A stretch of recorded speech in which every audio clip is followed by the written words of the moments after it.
Hello. हा screen दिसत आहे सगळ्यांना?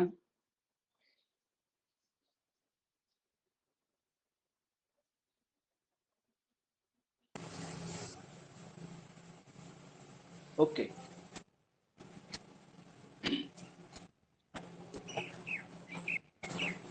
हा म्यूट करा मॅडम.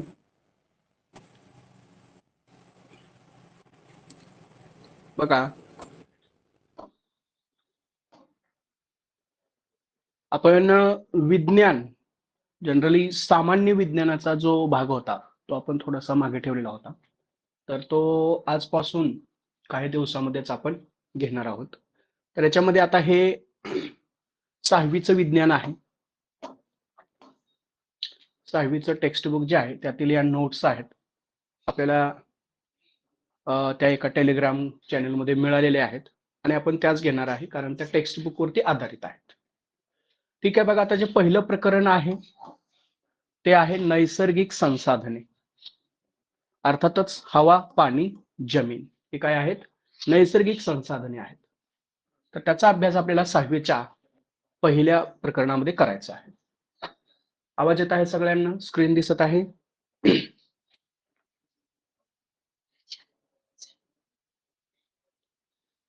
हो सर. हा. बघा, 6वी 7वीचा जो विज्ञान आहे तो बेसिक आहे, परंतु त्यामधून सुद्धा एक काही प्रश्न अपेक्षित असतात आणि असा कुठलाच प्रश्न आपल्याकडून सुटू नये म्हणून आपण टेक्स्ट बुक हे प्रमाण मानून त्याच्यातील अभ्यास करत आहे. ठीक आहे. बघा, आता पृथ्वीच्या सभोवताली वातावरणाचा हवेचा थर आहे.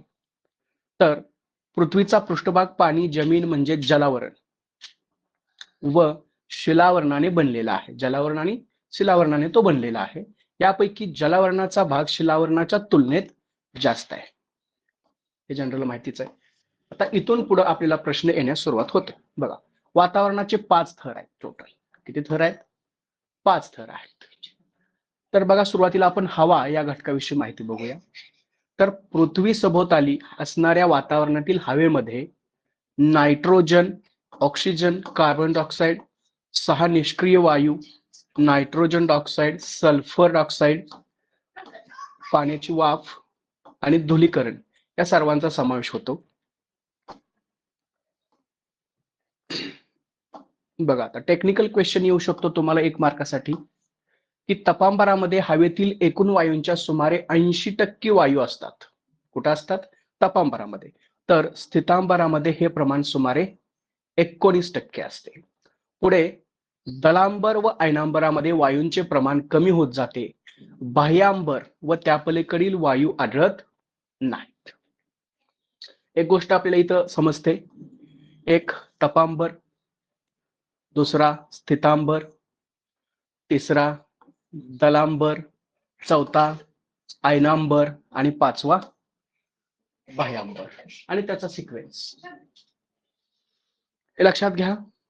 तपांबर, स्थितांबर, दलांबर, अयनांबर, बाह्यांबर हे 5 थर आपल्याला इथं आढळून येत आहेत. त्याच्यानंतर आता हवेतील वायूंचा उपयोग याच्यावरती प्रश्न असतो. नायट्रोजन सजीवांना आवश्यक प्रथिने मिळवण्यास मदत करतो.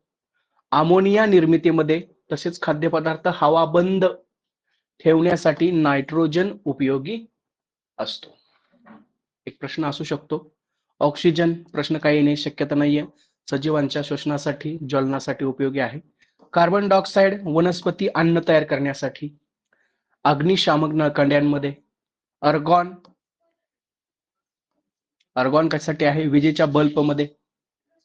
एवढंच लक्षात ठेवायचं. हेलियम कमी तापमान मिळवण्यासाठी तसेच विना पंख्याच्या इंजिनावर चालणाऱ्या विमानांमध्ये. निऑन म्हटलं की एकच, जाहिरातींसाठी तसेच रस्त्यांच्या दिव्यांमध्ये. त्याच्यानंतर क्रिप्टॉन आहे फ्लोरोसेंट पाईप मध्ये. झेनॉन फ्लॅश फोटोग्राफीमध्ये. हे सगळे मुद्दे लक्षात ठेवायचे आपल्याला. अर्गॉन विजेच्या बल्बमध्ये असं. या बाजूला पाहूया बघा, इंधन ज्वलनातून हवेत सोडले जाणारे घातक घटक हे मागच्या वेळेस एकदा कुठेतरी आलं होतं, टीएटीलाच आलं होतं. तर बघा, नायट्रोजन डायऑक्साईड आहे नंबर 1, कार्बन डायऑक्साईड आहे, कार्बन मोनॉक्साईड आहे, सल्फर डायऑक्साईड आहे, काजळी आहे. काजळी स्पेशली लक्षात ठेवा. किंवा आपल्याला कार्बन डायऑक्साईड माहिती असतो, कार्बन मोनॉक्साईड माहिती असतो, कधी कधी सल्फर माहिती नसतो आणि नायट्रोजन माहिती नसतो. तर हे पण लक्षात ठेवा. हे एकदा आलेला एक्झामला, पुन्हा रिपीट होईल याची गॅरंटी फार कमी असते. याच्यावरती प्रश्न आपल्याला हमखास असतो. आवाज येत आहे सगळ्यांना? महत्वाचा आहे. आवाज येत आहे सगळ्यांना?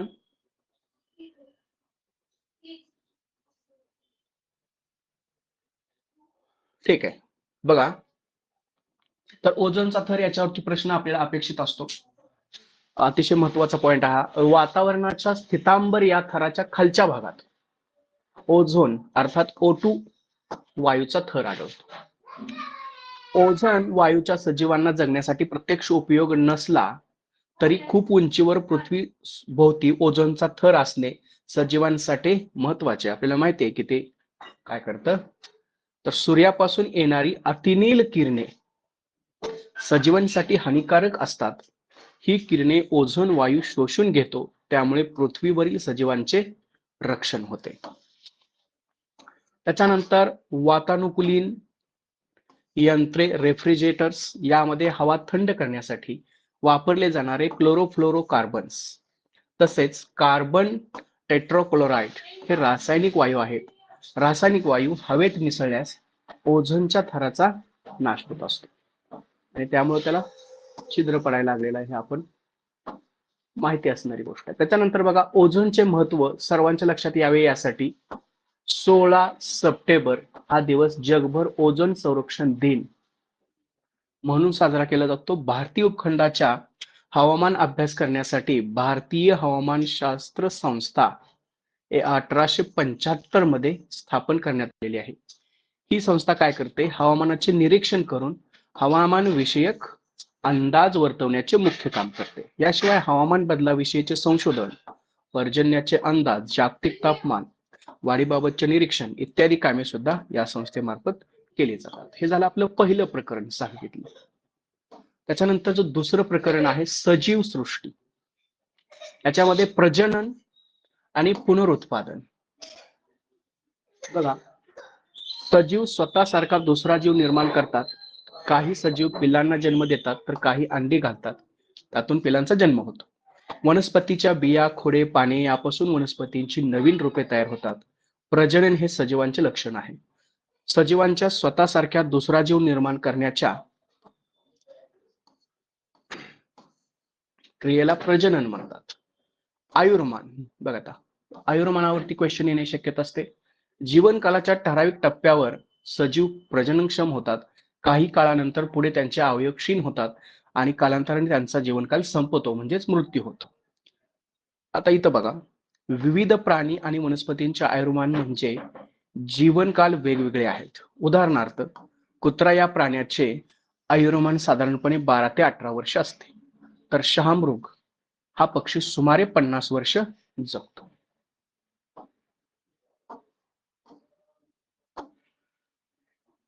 भारतातील विविध भागातील वनस्पती आणि प्राण्यांचे सर्वेक्षण संवर्धनाचे कार्य भारतीय वनस्पती सर्वेक्षण संस्था आणि भारतीय प्राणी सर्वेक्षण संस्था 1890 आणि 1916 स्वतंत्रपणे हे काम करत असतात. ठीक आहे. वनस्पतींची विविधता. आता बघा, याच्यातून पण प्रश्न असतो. वनस्पती सूर्यप्रकाशात स्वतःचे अन्न स्वतः तयार करतात, त्यांना स्वयंपोषी म्हणतात. उदाहरणार्थ जास्वंद, डाळिंब, सदाफुली. तर काही वनस्पती जसे बुरशी, बांडगुळ, अमरवेल मात्र इतर वनस्पतींच्या अन्नासाठी उपयोग करतात, त्यामुळे त्यांना परपोषी, स्वयंपोषी आणि परपोषी हे लक्षात घ्या.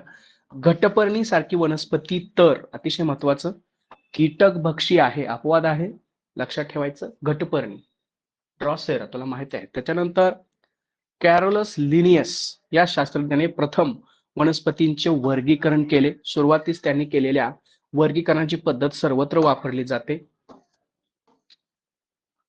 आता वृक्ष कशाला म्हणायचं, तर हे उंच व आकाराने मोठे आणि बहुवार्षिक असतात. झुडूप कशाला म्हणायचं, काही वनस्पती या जमिनीला वाढतात, जमिनी लगत वाढतात. जमीन लगतच त्यांना अनेक फांद्या फुटतात. वृक्षांच्या तुलनेत त्यांची उंची व आकार लहान असतो, मात्र त्यांचे खोड जाड व टणक असते. उदाहरणार्थ कण्हेर, जास्वंद, घाणेरी, कोरांटी, गुलाब ही झुडपे 2 ते 3 मीटर पर्यंत वाढतात.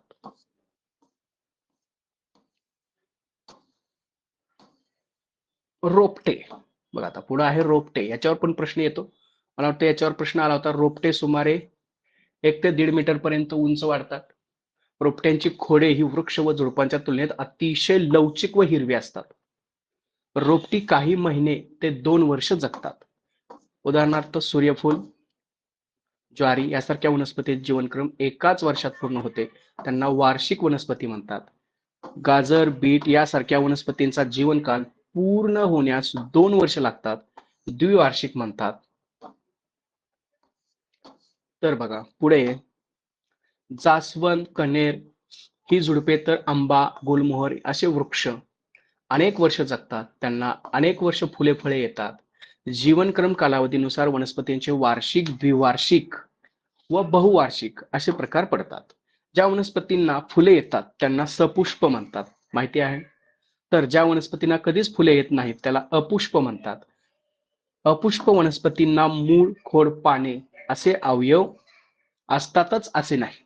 म्हणजे काही वनस्पती आहेत की त्यांना फूल, खोड, अवयव हे नाही. त्याच्यानंतर जगात सर्वात मोठे फूल इंडोनेशियामध्ये आढळते. रॅफ्लेशिया, मागच्या वेळेस क्वेश्चन आला होता याच्यावर. अर्नोल्डी वनस्पतीच्या फुलाचा व्यास हा सुमारे 1 मीटर असतो. या उलट जगातील सर्वात लहान फूल व उल्फिया या वनस्पतीचे असून त्याचा व्यास मात्र 0.5 मिलीमीटर एवढा असतो. पाठीचा कणा असलेल्या व नसलेल्या प्राण्यांचे पृष्ठवंशीय व अपृष्ठवंशीय प्राणी असे 2 गट पडतात. साप, मानव, पक्षी, मासा, कांगारू हे पृष्ठवंशीय प्राणी आहेत. गोगलगाय, झुरळ, गांडूळ अशा प्राण्यांना पाठीचा कणा नसल्याने ते अपृष्ठवंशीय आहेत. प्रजनन प्रकारानुसार प्राण्यांचे अंडज, जरायुज असे 2 प्रकार पडतात. प्राण्यांच्या राहण्याच्या ठिकाणावरून त्यांचे भूचर, जलचर असे सर्वसाधारण वर्गीकरण केले जाते. परंतु बेडूक, सॅलमॅंडर, टोड हे प्राणी जमीन व पाणी या दोन्ही ठिकाणी राहतात, म्हणून त्यांना उभयचर हा पण प्रश्न आला होता. दोन्ही ठिकाणी राहणाऱ्या प्राण्यांना काय म्हणतात, तर उभयचर. त्याच्यानंतर घार, गरुड, कावळा, फुलपाखरे, मधमाशी हे विविध ठिकाणी राहत असले तरी हवेमध्ये संचार करतात, त्यांना खेचर म्हणतात. हवेमध्ये संचार करणारे. पुढे जाऊया. पुढचा जो प्रकरण आहे, पॉइंट आहे, तो आहे पदार्थ आणि सभोवतालचे अवस्था आणि गुणधर्म. बघा, पदार्थाची एक अवस्था बदलून जेव्हा दुसऱ्या अवस्थेत जातो त्या क्रियेस पदार्थाचे अवस्थांतर म्हणतात.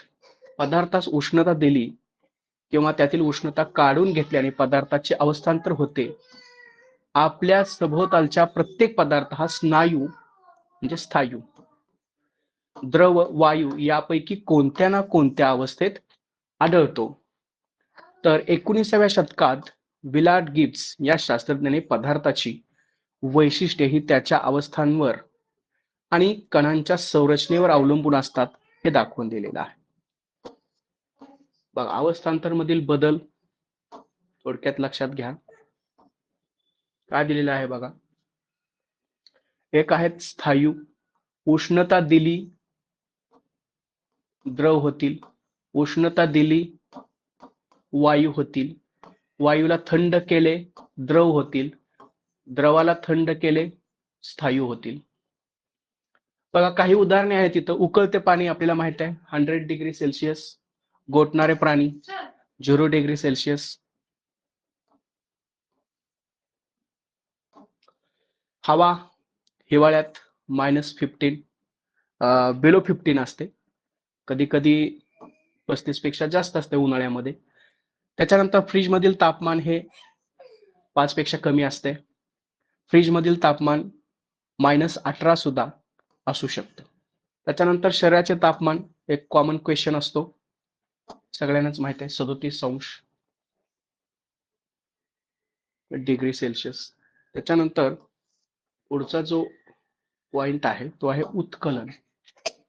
पण आता उत्कलनामध्ये काय सांगितलेलं आहे, वाफेचे बुडबुडे भराभर पृष्ठभागापर्यंत येताना दिसतात आणि ती वाफ हवेत मिसळते, यालाच पाण्याचे उकळणे अर्थात उत्कलन म्हणतात.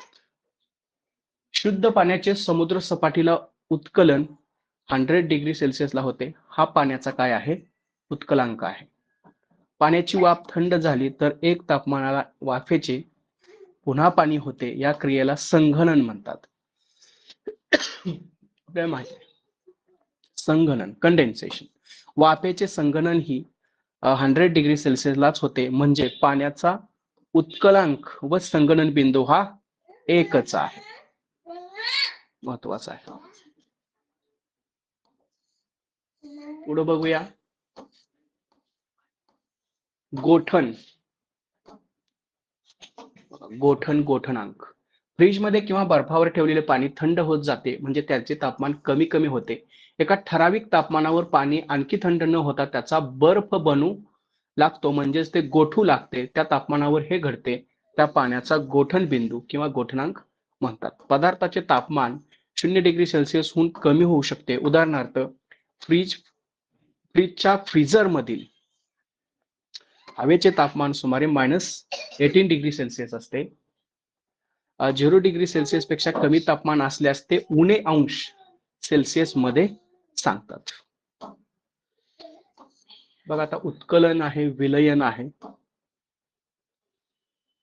उत्कलन आहे वायू, द्रव, स्थायू.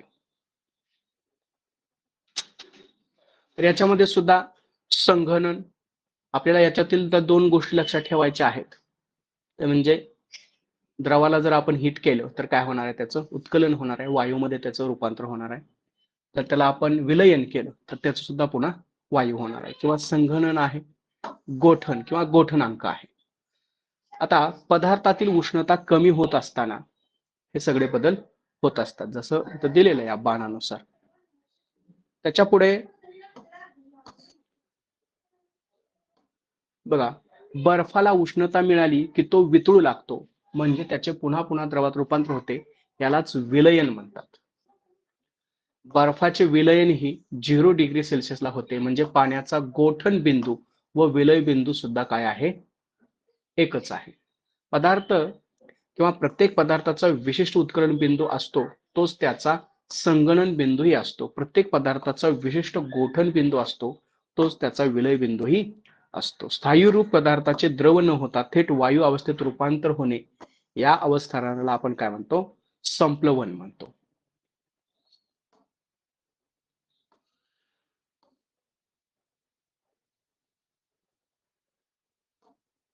त्याच्यानंतर पुढे आहे पदार्थाची निर्मिती.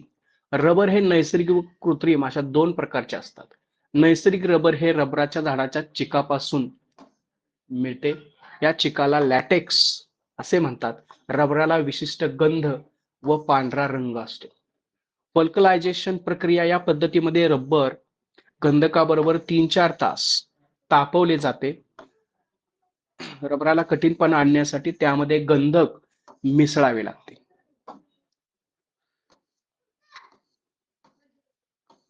बघा, चार्ल्स गुडियर च्या हातून रबर आणि गंधक यांचे मिश्रण चुकून पेटल्यावर स्टोव्हवर पडले. स्टोव्ह विझल्यानंतर रबराचे अधिक टणक व कमी तापमानाला जाणारे असे स्वरूपाचे झाल्याचे त्याच्या लक्षात आले. हाच प्रयोग पद्धतशीरपणे करून त्याने वल्कलायझेशनचा शोध लावला. कोणी लावलेला आहे, चार्ल्स गुडइयर. रबराच्या टणक टायर्समुळे दळणवळणात क्रांती झालेली आहे. तर रबराचे जे उत्पन्न आहे ते ब्राझील या देशात मोठ्या प्रमाणावर होते. नंतर या झाडाची लागवड इतर देशात करण्यात आलेली आहे. या झाडाचे वनस्पती शास्त्रीय नाव हेविया ब्राझिलिया सिस असे आहे. भारतात रबराचे सर्वात जास्त उत्पादन केरळमध्ये होते. कागद बनवण्यासाठी सूचीपर्णी वृक्षांचा उपयोग होतो. या वृक्षांच्या लाकडांचा ओंडक्याची साल काढून त्याचे बारीक तुकडे करतात. हे तुकडे विशिष्ट रसायने यांचे मिळून बराच काळ भिजत ठेवले जाते. त्यामुळे त्यांचा लगदा तयार होतो. रसायनांची क्रिया झाल्यावर लाकडाच्या लाद्यातील तंतुमय पदार्थ वेगळे होतात. त्यामध्ये काही रंगद्रव्ये मिसळली जातात व रोलर्स मधून लाटलेला लगदा पुढे येऊन कोरडा झाल्यावर कागदाच्या रूपात गुंडाळला जातो. ठीक आहे, तर सूचीपर्णी लक्षात ठेवा इथलं. त्याच्यानंतर भारतात वर्तमानपत्रासाठी कागद तयार करणारा पहिला कारखाना 1955 मध्ये नेपानगर मध्य प्रदेश येथे स्थापन झालेला आहे. त्यानंतर सोनगड गुजरात येथेही कागद तयार केला जातो. महाराष्ट्रात चंद्रपूर जवळील बल्लारपूर लक्षात ठेवा येथे कागद कारखाना आहे. रेशीम हा नैसर्गिक धागा आहे. बघा, रेशीम कीटकाच्या कोशापासून मिळतात. एका कोशापासून 500 ते 1300 मीटर पर्यंत लांबीचा धागा मिळतो. रेशमाचे मोठ्या प्रमाणात उत्पादन प्रथम चीनमध्ये झाले. सिल्क रूट आपल्याला माहिती पण आहे. ठीक आहे, त्याच्यानंतर नायलॉन. बघा, आता या धाग्याचा शोध न्यूयॉर्क व लंडन येथे एकाच काळात लागला, म्हणून न्यूयॉर्कचे NY व लंडनचे LON ही आद्याक्षरे एकत्रित करून त्याचा नायलॉन असे नाव देण्यात आले. नायलॉनचे धागे चमकदार, मजबूत, पारदर्शी आणि जलरोधी असतात. रेयॉन. कापूस व लाकडाचा लगदा सोडियम हायड्रॉक्साईड नावाच्या रसायनामध्ये विरघळून एक द्रावण तयार केले जाते. या द्रावणापासून यंत्राच्या साहाय्याने हे धागे मिळवतात. यांना मजबूती आणि चकाकी असते, म्हणून त्यांना कृत्रिम रेशीम असे म्हणतात. सूर्यकिरणांसारखे चमकदार या अर्थाने रेयॉन म्हणजे काय? सूर्यकिरणासारखे चमकदार हा शब्द वापरतात. त्याच्यानंतर आहे डेक्रॉन, टेरेलिन आणि टेरिन. निरनिराळी रसायने वापरून निरनिराळ्या गुणधर्माचे धागे बनवतात. याच धाग्यांना डेक्रॉन, टेरेलिन, टेरिन अशी विविध नावे दिलेली आहेत. बघा, आता महत्वाचं बघा, हायड्रोकार्बन खनिज तेलापासून मिळणारा घटक आहे आणि बहुवार्षिक शृंखला लहान घटकांची एकत्र गुंफण होऊन तयार होणारी अखंड साखळी बहुवार्षिक शृंखला. पोषण आणि आहार. तर महत्वाचं आहे कर्बोदके, ऊर्जादायी पोषक तत्वे आहेत. ते कर्बोदकामुळे आपली मुख्य ऊर्जेची गरज भागते. त्यामुळे आपल्या आहारात भात, पोळ्या, भाकरी अशा पदार्थांचा समावेश असावा. कर्बोदके देणारी तृणधान्य आपल्याला अन्नातील प्रमुख घटक आहेत. याच्यावर पण प्रश्न असतो बरं का. कर्बोदके, स्निग्ध पदार्थ. बघा, स्निग्ध पदार्थ तेल, तूप, लोणी अशा स्निग्ध पदार्थापासूनही आपली ऊर्जेची गरज थोड्या प्रमाणात भागत असते. आपण खाल्लेल्या अन्न पदार्थापासून आपल्याला उष्णतेच्या स्वरूपात ऊर्जा मिळते. उष्णता मोजण्यासाठी किलो कॅलरी या एककाचा उपयोग होतो, म्हणून अन्न पदार्थापासून मिळणाऱ्या ऊर्जेला किलो कॅलरी हे एकक वापरले जाते. वाढत्या वयातील मुलींना दररोज सर्वसाधारणपणे 2 ते 2,500 किलो कॅलरी ऊर्जा अन्नातून मिळण्याची गरज असते. बघा, पुढे काय आहे. कॅसिमिर फंक हे युरोपमधील पोलंड या देशातील वैज्ञानिक. बेरी हा विकार सडलेला शीतांवरचे आवरण काढलेला तांदूळ खाणाऱ्यांना होण्याची शक्यता असते, असे त्यांनी एका वैज्ञानिक लेखात वाचलेले आहे. तर ज्या पोषक तत्वांच्या कमतरतेमुळे हा आजार होतो, तो पदार्थ शोधून वेगळा करण्यात त्यांनी यश मिळवले. त्याला त्यांनी जीवनसत्व अर्थात विटॅमिन हे नाव दिले. स्कर्वी, पेलाग्रा, मुर्दूस हे विकार ही विविध जीवनसत्वांच्या अभावामुळे होत असल्याचे त्यांनीच मांडलेले आहे.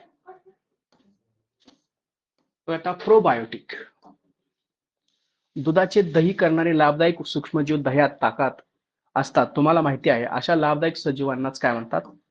प्रोबायोटिक. संतुलित आहार, आपण दिवसभरामध्ये जे अन्नपदार्थ खातो त्यांना एकत्रितपणे आपण काय म्हणतो?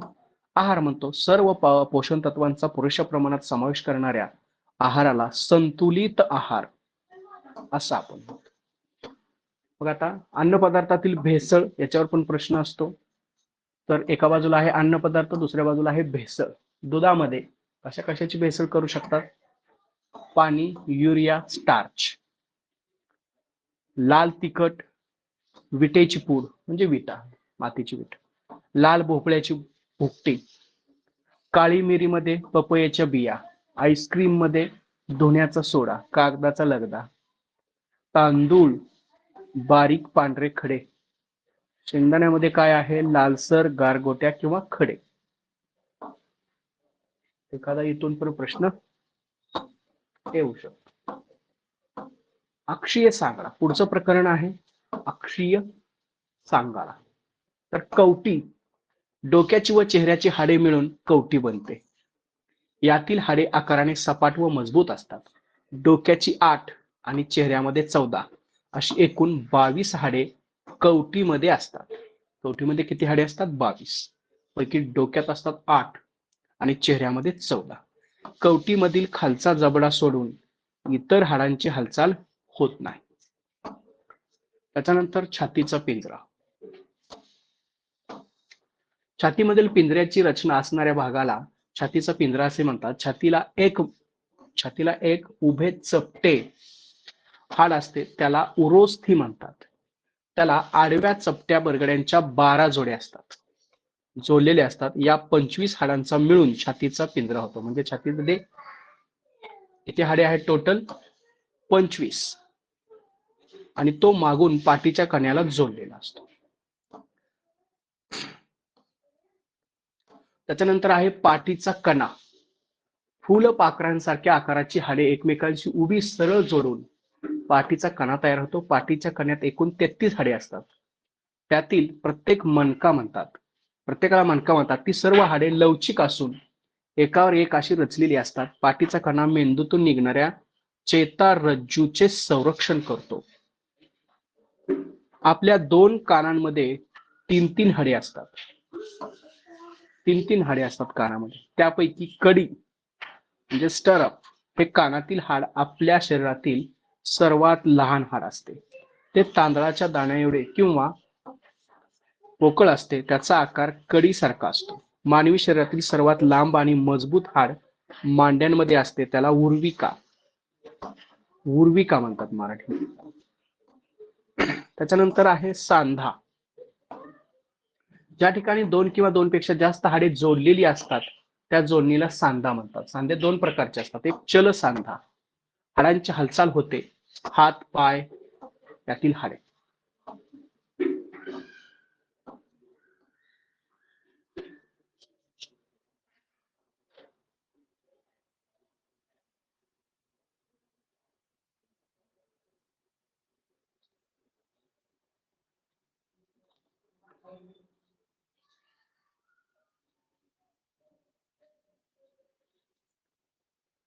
पुढे बघा, अचल सांधा, हाडाची हालचाल होत नाही. उदाहरणार्थ कवटीची हाडे किंवा खालचा जबडा. आहे. सांध्यांचे प्रकार याच्यावरती प्रश्न असतो आपल्याला. तर चल सांध्यांचे खालीलप्रमाणे प्रकार पडतात. एक आहे बिजागरीचा सांधा. या प्रकारच्या सांध्यामध्ये हाडांची हालचाल एका दिशेने शक्य होते. या सांध्यांची हालचाल 180 कोनात होते. उदाहरणार्थ कोपड आणि गुडघा. याच्यावरती प्रश्न असतो, लक्ष द्या. पेपर नंबर 1 मध्ये 1 मार्काचा प्रश्न याच्यावरती येतो. उकळीचा सांधा. या प्रकारच्या सांध्यांमध्ये हाडांची हालचाल 2 किंवा अधिक दिशांनी होते. या सांध्यांची हालचाल 360 कोनात होते. उदाहरणार्थ खांदा आणि खुबा. उकळीचा. सरकता सांधा. या प्रकारच्या सांध्यांमध्ये हाडे फक्त एकमेकावर सरकू शकतात. उदाहरणार्थ मनगट, पायाचा घोटा. सरकता. त्याच्यानंतर आपल्या केसांचा रंग मेलॅनिन मुळेच ठरतो. काळे गडद केस हे शुद्ध मेलॅनिन मुळे, तर भुरे पांढरट केस मेलॅनिन मधील गंधकामुळे आणि तांबडे केस हे मेलॅनिन मध्ये लोह असल्याने आपल्याला पाहायस मिळतात. हे पण लक्षात ठेवा. त्याच्यानंतर आहे बलाचे प्रकार. फोर्स. बघा, स्नायू बल. स्नायूच्या साहाय्याने लावलेल्या बलास स्नायू बल म्हणतात. यांत्रिक बल, यंत्रामार्फत लावलेल्या गेलेल्या बलाला यांत्रिक बल असे म्हणतात. उदाहरणार्थ विद्युत पंप, वॉशिंग मशीन, मिक्सर, शिलाई इत्यादी. त्याच्यानंतर गुरुत्वीय बल. पृथ्वी जे बल लावून वस्तूंना आपल्याकडे खेचते त्यास गुरुत्वीय बल असे म्हणतात. उदाहरणार्थ एखादी वस्तू बल लावून वर फेकली असता थोड्या उंचीवर जाऊन ती परत खाली येते, गुरुत्वीय बल. तर गुरुत्वाकर्षणाचा शोध सर आयझॅक न्यूटन यांनी 17व्या शतकात लावला. पृथ्वीचे गुरुत्वीय बल हे नेहमी वर जाणाऱ्या वस्तूंच्या विरुद्ध दिशेने असते, त्यामुळे वर फेकलेल्या वस्तूची गती कमी होत जाते व शेवटी ती शून्य होते. आणि त्यामुळेच काय होतं, ती वस्तू आणखी वर न जाता खाली पडायला लागते. खाली पडताना तिच्या गतीत गुरुत्वीय बलामुळे सतत वाढ होत असते, म्हणजे स्पीड वाढत असते. ठीक आहे. त्याच्यानंतर कार्य आणि ऊर्जा. बघा, जेव्हा बल लावून एखाद्या वस्तूचे विस्थापन होते तेव्हा कार्यबल झाले असे म्हणतात. सारख्याच अंतराचे विस्थापन झाले तरी ज्या कार्यास जास्त बल लागते ते कार्य अधिक असते. सारखेच बल लावून जास्त विस्थापन झाले तर ते कार्यही अधिक असते. बघा, म्हणजेच कार्य मोजण्यासाठी बल आणि झालेले विस्थापन दोन्हीचा विचार करावा लागतो. कार्य करण्याच्या क्षमतेलाच आपण काय म्हणतो, ऊर्जा म्हणतो. कार्य आणि ऊर्जा यांची एकके सारखीच असतात. अतिशय महत्वाचं. SIS किंवा SI एकक पद्धतीत कार्य आणि ऊर्जा जूल या एकात मोजतात. कार्य आणि ऊर्जा कशात शोधतात? जूल. बघा, यांत्रिक कार्य करण्यासाठी वापरल्या जाणाऱ्या ऊर्जेला यांत्रिक ऊर्जा म्हणतात. स्थितीज ऊर्जा, गतिज ऊर्जा असे यांत्रिक ऊर्जेचे दोन प्रकार आहेत. स्थितीज ऊर्जा स्थितीमुळे, तर गतिज ऊर्जा गतीमुळे प्राप्त होते. ऊर्जा स्रोत. पारंपरिक ऊर्जा स्रोत, अनवीकरणीय ऊर्जा स्रोत. याच्यावर पण प्रश्न असतो, स्पेशली याच्यावरती प्रश्न असतो. अनवीकरणीय ऊर्जा स्रोत किंवा पारंपरिक. आता बघा, शतकानुशतके मानव ऊर्जा स्रोतांचा वापर करतो आहे. त्या ऊर्जा स्रोतांना पारंपरिक ऊर्जा स्रोत म्हणतात. पारंपरिक ऊर्जा स्रोतांमध्ये गाई म्हशींच्या शेणापासून बनवलेल्या गोऱ्या, वनस्पतींचा पालापाचोळा, लाकूड, कोळसा, अलीकडील काळातील जीवाश्म इंधने जसे पेट्रोल, डिझेल, नैसर्गिक वायू यांचा समावेश होतो. अपारंपरिक ऊर्जा स्रोत किंवा त्यालाच नवीकरणीय ऊर्जा स्रोत म्हणतात. या ऊर्जा स्रोतांचा वापर पूर्णपणे करण्यात येत नव्हता. हे ऊर्जा स्रोत अक्षय व अखंड आहेत. अक्षय व अखंड आहेत. ते विविध स्वरूपात पुन्हा पुन्हा वापरले जातात. विविध स्वरूपात पुन्हा पुन्हा वापरले जातात. त्याचे पुढील प्रमाणे प्रकार आहेत. सौर ऊर्जा आहे, सागरी ऊर्जा आहे, समुद्रातील लहरीपासून मिळणारी ऊर्जा आहे, अणु ऊर्जा आहे, पवन ऊर्जा आहे, जलविद्युत ऊर्जा आहे. तर हे व्यवस्थित बघून ठेवा. याच्यावरती प्रश्न पहिल्या पेपरमध्ये येण्याची शक्यता असते. ठीक आहे. आता पुढे बघूया. तर ग्रीक वैज्ञानिक आर्किमिडीज यांनी शेजारील चित्रात दिसणाऱ्या यंत्राचा शोध लावलाय. म्हणजे आर्किमिडीजचं ते चित्र इथं नाहीये, त्या पुस्तकामध्ये आहे.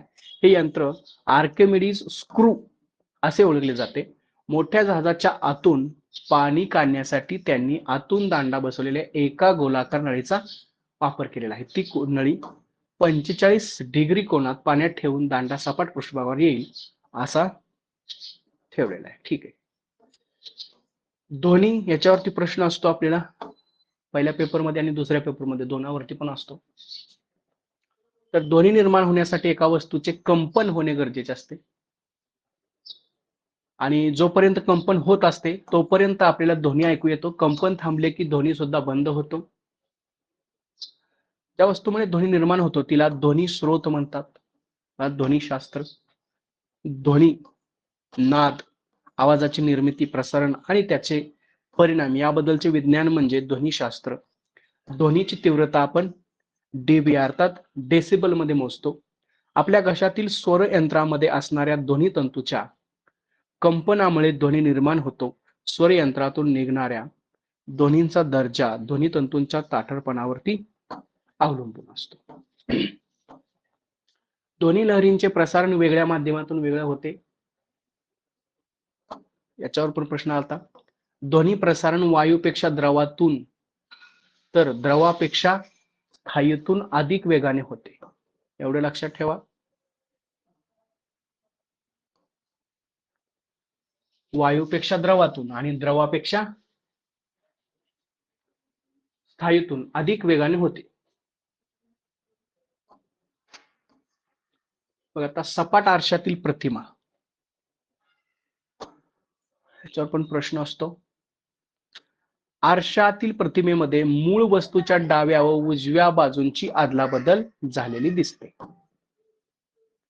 आरशामध्ये आपल्याला ज्यावेळेस आपण त्याचा अभ्यास करतो तसंच आरशातील प्रतिमा रिझनिंग मध्ये त्यावेळेस सुद्धा हे उपयोग येतं आपल्याला. आरशातील प्रतिमेमध्ये मूळ वस्तूच्या डाव्या व उजव्या बाजूंची अदलाबदल झालेली दिसते. त्याच्यानंतर वस्तू जितक्या अंतरावर आरशासमोर असते तितक्याच अंतरावर तिची प्रतिमा आरशाच्या मागे असल्याचे आपल्याला दिसते. वस्तूच्या प्रतिमेचा आकार मूळ वस्तू एवढाच असतो. प्रकाश. सर आयझॅक न्यूटन या ब्रिटिश शास्त्रज्ञाने एक तबकडी बनवली. तिची एक बाजू तांबडा, नारंगी, पिवळा, हिरवा, निळा, पारवा आणि जांभळा या 7 रंगाच्या समान पाकळ्यांमध्ये विभागली.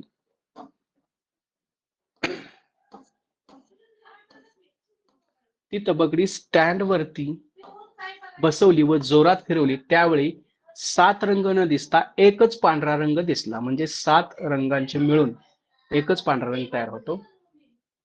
इंद्रधनुष्य आपल्याला माहिती आहे त्यापैकीच आहे ते. यावरून सूर्यप्रकाश 7 रंगाचा बनला असल्याचे सिद्ध झाले. त्यामुळे त्यास न्यूटन तबकडी असे म्हणतात. न्यूटनने प्रकाशाविषयी ऑप्टिक्स हा ग्रंथ लिहिला. त्याच्यानंतर चुंबकत्व. काय आहे चुंबकत्व? तर चुंबकाची वैशिष्ट्ये काय आहेत? चुंबकाचे जे टोक उत्तर दिशेला स्थिर राहते त्याला उत्तर ध्रुव असे म्हणतात. दक्षिण दिशेच्या टोकाला दक्षिण ध्रुव म्हणतात. उत्तर ध्रुवने दर्शवतात तर दक्षिण ध्रुव आपल्याला माहित आहे प्लस मायनसने दर्शवतात. चुंबक प्रत्येक वेळी उत्तर दक्षिण दिशेत स्थिर होतो. चुंबकीय बल चुंबकाच्या दोन्ही टोकांकडे म्हणजेच ध्रुवांकडे एकवटलेला असतो. एका चुंबकाचे 2 भाग केल्यास 2 स्वतंत्र चुंबक तयार होतात. म्हणजेच चुंबकाचे 2 ध्रुव एकमेकांपासून वेगळे करता येत नाही. याच्यावर प्रश्न असतो आपल्याला. चुंबकाच्या सानिध्यात दुसरी एखादी चुंबकीय पदार्थ नेल्यास त्यालाही चुंबकत्व प्राप्त होते. या चुंबकत्वाला प्रवर्तित चुंबकत्व म्हणतात. चुंबकाच्या सजातीय ध्रुवांमध्ये प्रतिकर्षण तर विजातीय ध्रुवांमध्ये आकर्षण असते. हे पण लक्षात ठेवा. मायकल फॅरेडे या ब्रिटिश शास्त्रज्ञाने चुंबकाच्या साहाय्याने वीज निर्मितीचे तंत्र विकसित केले. गरीब कुटुंबात जन्मल्यामुळे एका पुस्तक विक्रेत्यांकडे मायकल फॅरेडे यांना काम करावे लागले. तेथे विज्ञान विषयाची अनेक पुस्तके वाचल्यामुळे त्याची विज्ञानातील रुची वाढत गेली. पुढे लंडनच्या रॉयल इन्स्टिट्यूटमध्ये त्यांनी हे संशोधन केले. फॅरेडेच्या संशोधनामुळे आपल्याला दैनंदिन जीवनातील असंख्य उपकरणांमध्ये विजेचा व विद्युत चुंबकाचा वापर करणे शक्य झाले. त्याच्यानंतर मॅग्लेव ट्रेन. विद्युत चुंबकत्व आणि चुंबकाचे प्रतिकर्षण या गुणधर्माचा उपयोग केला जातो. चुंबकाच्या प्रतिकर्षणामुळे ट्रेन आणि रूळ यामधील घर्षण बल कार्य करत नाही. त्यामुळे ट्रेन सर्वाधिक वेगाने रुळावरून पुढे सरकत जाते. दोन्ही बाजूस बसवलेले चुंबक तिला पुढे जाण्यास मदत करतात.